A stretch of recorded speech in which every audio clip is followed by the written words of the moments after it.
Minsan, kapag gusto na nating bumitaw sa buhay, lagi lang nating iisipin yung mga panahon na nagsisimula pa lang tayo.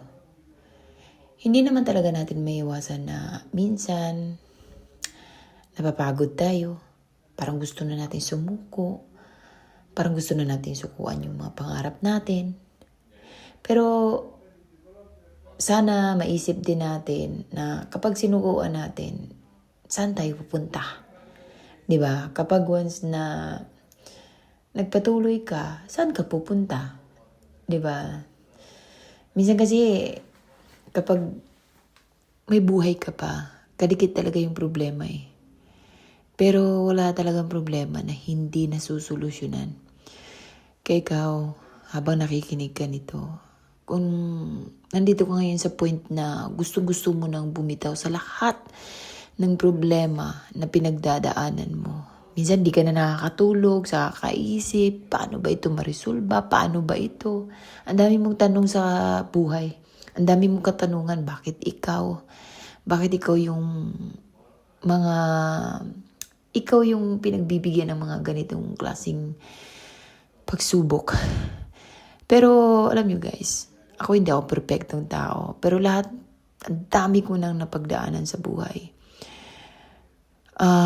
Minsan napatutulala lang ako at sinasabi ko sa sarili ko, grabe Lord no, kung bumitaw pala ako noon, wala ako kung anong meron ako ngayon.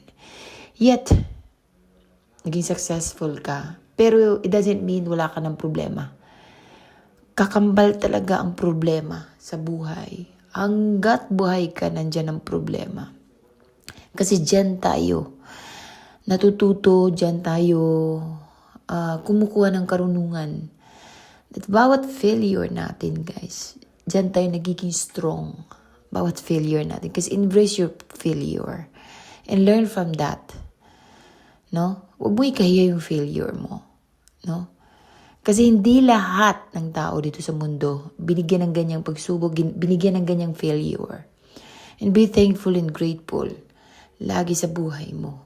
Kapag once binigyan ka ng failure na God, yes, nag-failed ka, bangon ka lang. And learn from that failure. Embrace that failure. Embrace that pain. Kailangan mo i-embrace lahat, guys, no? Kasi hindi sa lahat ng panahon talaga, abang nandito tayo sa mundo, puro kasiyahan lang. Dadaan talaga tayo ng pagsubok. Minsan naiisip ko, bakit kaya may mga pagsubok pa? Minsan naiisip ko rin, bakit kaya may mga mahihirap pa?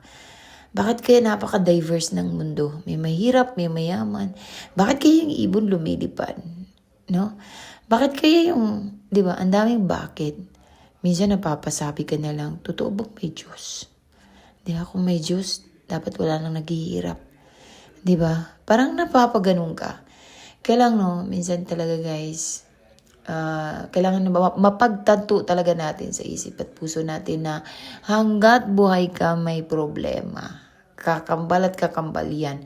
Kasi ang problema, dyan tayo natututo bilang isang tao. Kaya enjoy mo talaga yung mga failure, mga pagsubok na dumadaan sa buhay mo. And once again, huwag mong tambayan. Huwag mong tambayan yung problema. Solusyonan mo. Yes, okay lang umiyak. Okay lang mapagod. Pero huwag kang sumuko. Promise. Huwag mo sukuan talaga yung mga problema na dumadaan sa buhay mo.